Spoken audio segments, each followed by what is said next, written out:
मुझे अपनी कामवाली कुछ बदतमीज लगती थी। दिल करता उसे काम से निकाल दूं। मैं अपने पति के साथ बैठकर चाय पी रही थी। जब मैंने उन्हें अपनी परेशानी की कुछ बात बताई तो वो एकदम से चौंक गए और बोले, क्यों बैठे बिठाए तुम्हें इस गरीब औरत के साथ क्या परेशानी आ गई? एक तो मैं तुम्हारी इस आदत से तंग आ गया हूँ। तुम हर वक्त किसी न किसी को टोकने में ही लगी रहती हो। तुमसे तो बात करना ही फिजूल है। इतना कहकर बेड से उठ गए और बाहर बरामदे में चले गए थे, जबकि मैं बेड पर ही बैठी हक्की बक्की रह गई। मनीष ने कभी मेरे साथ उस शब्द में बात ना की थी। वो तो नरम मिजाज इंसान थे। मेरे हर परेशानियों को चुटकियों में हल कर दिया करते थे। मुझे उनसे उस किस्म की हरकत की उम्मीद नहीं थी। मेरा दिल किया कि मैं अभी अपनी नौकरानी लक्ष्मी को फ़ोन करके कह दूं कि कल तुम मेरे घर काम पर मत आना, मगर फिर मनीष का सोचकर मैंने अपने उस ख्याल को परे कर दिया। मुझे डर था कहीं वो मुझसे नाराज़ ही ना हो जाए।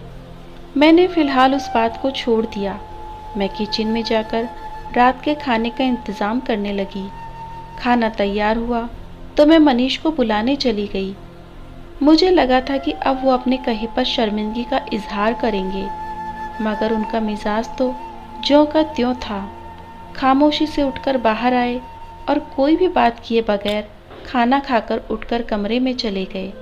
जब मैं किचन समेटकर वापस गई तो मनीष सो चुके थे। मैं उस बात पर हैरान थी, आखिर वो उस जरा सी बात पर इस कदर नाराज़ होंगे।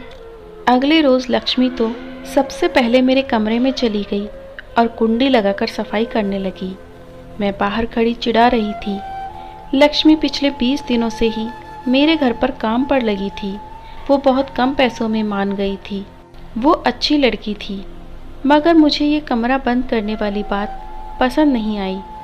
मैंने उसे 2-3 बार मना भी किया, मगर वो बोली, दीदी मैं सबके घरों में ऐसे ही सफाई करती हूँ। मैं उसकी बात सुनकर चुप कर जाती। जब वो कमरे की सफाई करके बाहर आती तो बड़ी थकी सी लगती। वो मुझे देखकर मुस्कुराकर बोलती, दीदी हर रोज़ पूरा 1 घंटा लगाकर आपका कमरा साफ करती हूँ तो थक जाती हूँ।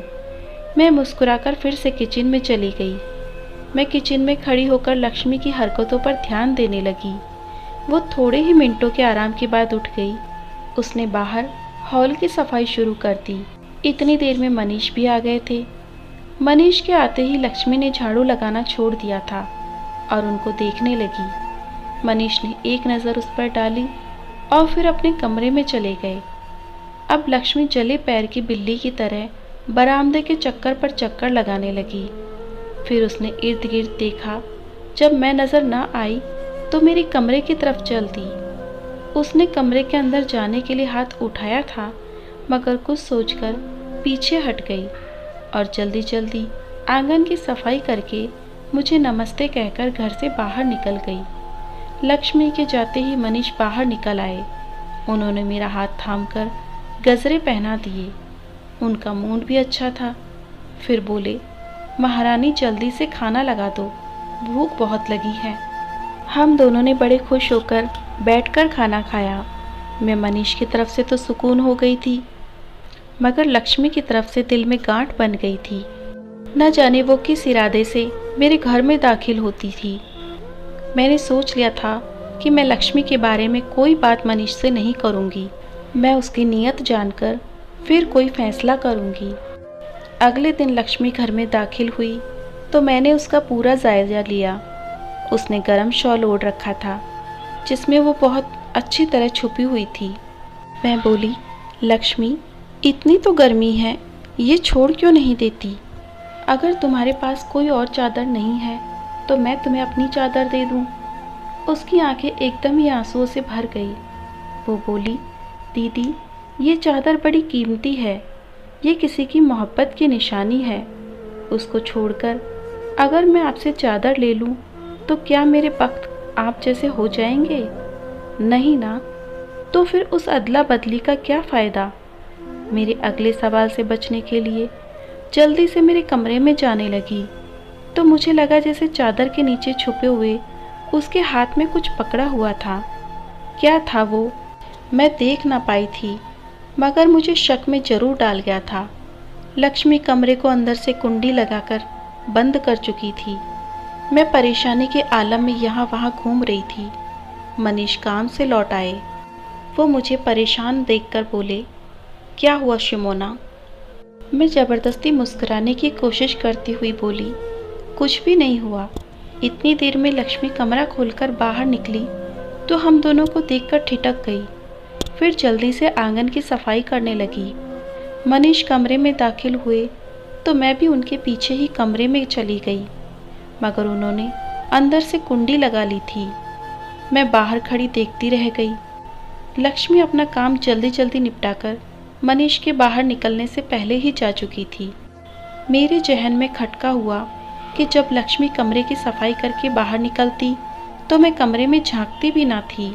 फिर मनीष घर आते ही कमरे में चली जाती और मुंह हाथ धोकर बाहर निकल आते थे। मैंने अपना माथा पीट दिया कि मैंने इतनी बड़ी बात कैसे नज़रअंदाज कर दी। मनीष बाहर निकले तो मैंने खुद को नॉर्मल ही जाहिर किया, मगर अंदर से मेरा दिल आंधी और तूफान की जिद में था। हम दोनों ने मिलकर खाना खाया तो मनीष हल्की फुल्की बातें करते रहे, लेकिन मेरा दिल तो किसी चीज़ में ही नहीं लग रहा था। मुझे अपना घर उजड़ता हुआ नज़र आ रहा था। मैंने सोच लिया था कि मैं उस परेशानी को तो हल करके ही रहूँगी। अब अगली शाम जब लक्ष्मी काम पर आई तो मैं बोली, तुम मेरे घर की सफाई का वक्त बदल लो। तुम 2 से 5 बजे तक मेरे घर के काम पर आ जाया करो। लक्ष्मी मुस्कुराकर बोली, ये दीदी ऐसा मुमकिन नहीं है। इस टाइम तो मैं मीना आंटी के घर काम करती हूँ। मैंने उससे कहा कि तुम वक्त बदलकर मीना आंटी का काम शाम को कर लिया करो। लक्ष्मी मना करने लगी तो बोली, दीदी अगर ऐसा मुमकिन होता तो मैं कर देती। आप मेरी जगह किसी और को काम पर रखना चाहती हैं तो देख लें, आपको जैसे अच्छा लगे। मैं चुप कर गई। मैं नहीं चाहती थी कि लक्ष्मी जैसी कामवाली को मैं किसी गलतफहमी की वजह से हाथ से जाने देती। इसलिए मैंने सोचा कि पहले मामले की अच्छी तरह तहकीकात कर लूं। लक्ष्मी एक बार फिर से मेरे कमरे में चली गई और अंदर से कुंडी लगाकर सफाई करने लगी। मैं भी बाहर बैठी हूँ, उसी के निकलने का इंतज़ार कर रही हूँ। इतनी देर में मनीष भी घर वापस आ चुके थे। आज मनीष जैसे ही कमरे में जाने लगे तो मैं भी उनके पीछे ही चली गई। पूरा कमरा खुशबू से महक रहा था। मैंने आंखों में हैरत भरकर मनीष की तरफ देखा तो बोले, ऑफिस में एक दोस्त मेरे लिए घर से हलवा बना कर लाया था। मैंने उसे खुश करने के लिए अपना सिर हिला लिया और खुद किचन में चली गई। मैं किचन में पड़ी कुर्सी पर बैठ गई। मेरी आंखों से आंसू बूंदों की तरह टपकने लगे। मैं जानती थी कि हलवा मनीष के लिए लक्ष्मी ही लाई थी, क्योंकि मनीष के हाथ तो खाली थे। मनीष ने मुझसे झूठ क्यों बोला था? एक झूठ का मतलब मैं बहुत अच्छी तरह जानती थी। एक झूठ को छुपाने के लिए इंसान दूसरा झूठ बोल देता है, फिर इंसान सारी जिंदगी झूठ बोलते ही गुजार देता है। मनीष को हलवा बहुत पसंद था। ये राज सिर्फ और सिर्फ मैं जानती थी या मेरे ससुराल वाले जानते थे। फिर एक कामवाली को मेरे पति की पसंद नापसंद का इल्म कैसे हो सकता था? मैंने देखा कि मनीष मेरी तरफ मैंने अपने चेहरे पर मुस्कुराहट सजा ली थी। मुझे पता नहीं था कि उस किस्म की हालत कैसे रिएक्ट किया जाता है, इसलिए मैंने मुस्कुराहट का ही सहारा लिया। मनीष किचन में आए तो मुझे देखकर परेशान हो गए। वो बोले, क्या बात है, आज तो मुझे बुझी बुझी सी क्यों लग रही हो? मैंने कहा कि सर में दर्द है, मगर मैं जानती थी कि उस जवाब से मनीष को तसल्ली नहीं हुई थी। हम दोनों ने खाना खाया। वो वापस कमरे में चले गए, जबकि मैं खाना रखने किचन में आ गई थी। आज दिल घबरा रहा था, आंसू खुद ब खुद गिरते जा रहे थे। फिर मैंने नींद की गोली खा ली और जल्दी ही सो गई। सुबह मनीष मुझसे पूछ कर गए थे कि अगर तबीयत अच्छी नहीं हुई तो तुम्हें डॉक्टर के पास ले जाऊंगा। मैंने उन्हें तसल्ली दिला दी कि मैं अब ठीक हूँ। वे ऑफिस चले गए तो मैंने उन आंटी के घर चली गई जहाँ लक्ष्मी हमारे घर के काम के बाद करा करती थी। वो उनका घर हमारे मोहल्ले के कुछ दूरी पर था। अभी लक्ष्मी उनके घर पर काम करने नहीं गई थी, इसलिए मैं उसकी जांच पड़ताल कर सकती थी। मैं उनके घर गई तो आंटी ने मेरी बहुत आवभगत की।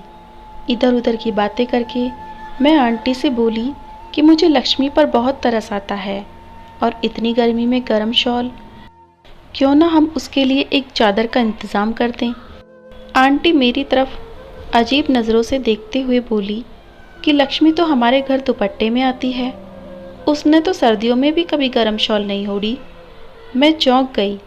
मुझे समझ ही नहीं आ रहा था कि अब उनसे क्या बात करूं। फिर मैं बोली, लक्ष्मी तो न जाने क्या फोबिया है, वो बेडरूम की सफाई करते हुए न जाने अंदर से कुंडी क्यों लगाती है। आंटी मेरी बात सुनकर बिल्कुल चौंक गई। फिर बड़े सुलझे हुए अंदाज में बोली, ठीक है, हमें नौकरानियों के साथ नरमी बरतनी चाहिए, मगर हर चीज़ का एक उसूल होता है और एक हद होती है। मैं कभी कभी किसी काम वाली को इजाज़त नहीं दूंगी कि वो मेरे बेडरूम को अंदर से कुंडी लगाकर सफाई करे, बल्कि मैं तो उस नौकरानी को काम से ही निकाल दूंगी। मैं बोली, लेकिन मुझे तो लक्ष्मी ने यही बताया था कि वो सबके घरों में ऐसे ही कुंडी लगाकर सफाई करती है। आंटी बड़ी जोर से हंसी, बोली, आप तो बहुत मासूम है। मैं जानती थी कि उन्होंने बेवकूफ़ की जगह मासूम शब्द का इस्तेमाल किया था। मैं उठकर अपने घर आ गई। आंटी की बातें मेरे कानों में गूंज रही थी। शाम हुई तो लक्ष्मी खुद को गर्म चादर में छुपाकर एक बार फिर से हमारे घर आ पहुंची थी। वो कमरे में चली गई। अभी वो कमरे से बाहर आई थी कि मनीष भी ऑफिस से लौट आए। मैं किचन की खिड़की के पास खड़ी होकर उन दोनों को देख रही थी जब मनीष गुस्से से गिरकर बोले, लक्ष्मी, तुम्हारे लिए यही बेहतर है कि तुम काम छोड़कर चली जाओ, मुझे सुकून से जीने दो। वो रोने लगी थी, बोली, उस भरी कायनात में मेरा सहारा सिर्फ और सिर्फ आप ही हो। मैं आपके बगैर कुछ भी नहीं हूँ। मुझे अपने नाम की थोड़ी सी छाइयाँ दे दो, नहीं तो मैं आपकी हकीकत आपकी पत्नी के सामने ले आऊँगी। फिर आप क्या करेंगे? इतना कहकर लक्ष्मी आंगन की सफाई किए बिना ही मेरे घर से चली गई। मैं तो लक्ष्मी के शब्द पर ही हैरान रह गई कि उसके पास मनीष का ऐसा कोई राज है जिसके वजह से वो उनको डरा धमका रही है। फिर वो क्यों कह रही थी कि मुझे अपने नाम की थोड़ी सी छाया दे दीजिए। ये सब बातें किसी अनहोनी की तरफ इशारा कर रही थी। मैंने मनीष को खाने पर बुलाया तो उन्होंने मुझे पूरी तरह से झड़प दिया। वो बोले, कैसी औरत हो तुम जो घर का काम ही नहीं कर सकती। घर में हम दो ही तो जने हैं, मगर तुम दो लोगों का काम भी करने में नाकाम हो और भांति भांति की नौकरानियों को घर में लाती हो। इतना कहकर आंगन में चले गए। मैं कमरे में आई तो हलवे की खुशबू ने मेरा इस्तकबाल किया। आज शायद मनीष हलवा छुपाना भूल गए थे या फिर उन्होंने उस चीज़ का तवज्जो नहीं किया था। मैंने कमरे की खिड़की से देखा तो मनीष बड़ी परेशानी की हालत में यहाँ वहाँ फिर रहे थे। मैं तो खुद हैरान थी कि आखिर ये सब क्या हो रहा है। मैं कैसे सारी हकीकत सामने लाऊं। मुझे रह रहकर लक्ष्मी पर गुस्सा आ रहा था, लेकिन मैं उस कदर हालात से मजबूर थी कि उससे कोई सवाल भी नहीं कर सकती थी। मैंने खुद को लाचार पाया, इसलिए मैंने मनीष जी की मम्मी से मदद लेने की ठानी। वो दूर दराज के गांव में रहती थी, जबकि हम दोनों पति पत्नी मनीष के जॉब की वजह से शहर में रहते थे। मैंने अपनी सास को फ़ोन करके कहा कि मेरा घर उजड़ने वाला है, आप आकर मेरे आशानों को बिखरने से बचा लें। मेरी सास बड़ी भोली मासूम औरत, वो अगले ही दिन अपने छोटे बेटे के साथ हमारे घर आ गई। मनीष अपनी मम्मी को देखकर बिल्कुल भी खुश नहीं हुए। वो बोले, मम्मी शहर में रहने में बहुत महंगी है, आप क्यों आ गई यहाँ? मैं पहले ही बड़ी मुश्किल से गुजर रहा हूँ, अब दो लोगों का खाना और बढ़ाना पड़ेगा तो मेरे पॉकेट पर असर पड़ेगा। मेरी सास की आंखों में आंसू आ गए। मैंने मनीष को खामोश रहने का इशारा किया तो बोले, तुम हम दोनों माँ बेटे के मामलों से दूर रहो। मैं भी चुप कर गई, जबकि मेरे देवर ने सामान उठाया और बोला, मम्मी चलो हम दोनों वापस गांव चलें, हमें नहीं रहना इस महंगाई से भरे शहर में। मेरी सास ने मेरी तरफ देखा तो मैंने हाथ जोड़कर रुकने की इंतज़ार की, जबकि मेरा देवर इस कदर गुस्सा हो चुका था कि मेरे हर बार कहने पर भी ना रुका। उल्टा मनीष मुझे ही डांटने लगे। तुम उसे जाने दो, मत रोको। देवर चला गया। सास परेशान थी। उन्होंने तो सोचा भी नहीं था कि उनका सबसे चहेता बेटा उनके साथ ऐसा सलूक करेगा। मैंने अपनी सास को सारी बात बता दी। मैंने उनसे बोला कि मनीष कुछ बदल गए हैं, इसलिए मैंने आपको बड़ा मानकर बुलाया कि आप हम दोनों के दरमियान सारी रंजिशें ख़त्म कर दें। शाम हुई तो मैं लक्ष्मी का इंतज़ार करने लगी। मैं अपनी सास को लक्ष्मी के बारे में पहले ही सब कुछ बता चुकी थी। वक्त गुजरता रहा मगर लक्ष्मी घर ना आई थी। मैंने मनीष से बात की कि अब मेहमान के आने से घर का काम बढ़ गया है, मगर लक्ष्मी आज आई ही नहीं। मनीष बड़े रूखे अंदाज में बोले कि मैं उसे काम से निकाल चुका हूँ, आज के बाद वो काम करने नहीं आएगी। तुम जो मुफ्त हो, रोको, घर में दावत देकर बैठी हो, फिर ये तो होना ही है ना। मैं मनीष के जवाब पर दंग सी रह गई। उनकी शख्सियत तो इतनी उजली थी कि मुझे उनकी तरफ देखकर रोशनी मिलती थी। अब वो क्यों ऐसे हो गए हैं? मैं लक्ष्मी से मिलकर ही किसी नतीजे पर पहुंचना चाहती थी। मैं सारी रात यही सोचती रही कि आखिर क्या किया जाए। बस फिर जो जहन में आया मैंने वही कर दिया। अगले दिन मैं आंटी के घर जाकर बैठ गई थी। वो अपने सही टाइम पर जब लक्ष्मी वहाँ पहुँची तो मुझे देखकर घबरा गई। मैं बोली, लक्ष्मी शुक्र है आज तुमने गरम शॉल नहीं ली, देखो तो सूरज आग बरसा रहा है। फिर मैंने उससे माफ़ी मांगी कि मनीष ने तुमसे गलत कहा है कि हमें काम वाले की ज़रूरत नहीं है। अब तो घर मेहमान आए हैं, इसलिए मुझे तुम्हारी बहुत ज़रूरत है। आज तुम घर के काम पर ज़रूर आना। मनीष भी अपने कहे शब्द पर माफ़ी मांग रहे थे। मैंने नोटिस किया कि एकदम से लक्ष्मी का चेहरा खिलकर गुलाब हो गया था। शाम को लक्ष्मी अपनी गर्म चादर ओढ़कर हमारे घर पहुंच आई, लेकिन हैरत की बात यह थी कि उसने इनकार नहीं किया था। मुझे लक्ष्मी की चुलचुले देखकर बहुत गुस्सा आया था। बोली, आंटी के तो तुम दुपट्टे में चली जाती हो, मगर हमारे घर आने के लिए तुम्हें गरम शॉल ओढ़ना पड़ता है। खिसियानी हंसी हंसकर बोली, दीदी आपने ही तो कहा था कि घर में मेहमान आए हुए हैं, इसलिए पर्दा किया हुआ है। मैं बोली, नहीं, उस पर्दे की ज़रूरत नहीं है। मेहमान सिर्फ एक ही है और वो भी मेरी बूढ़ी सास है। लक्ष्मी सिर हिलाकर मेरे कमरे में चली गई।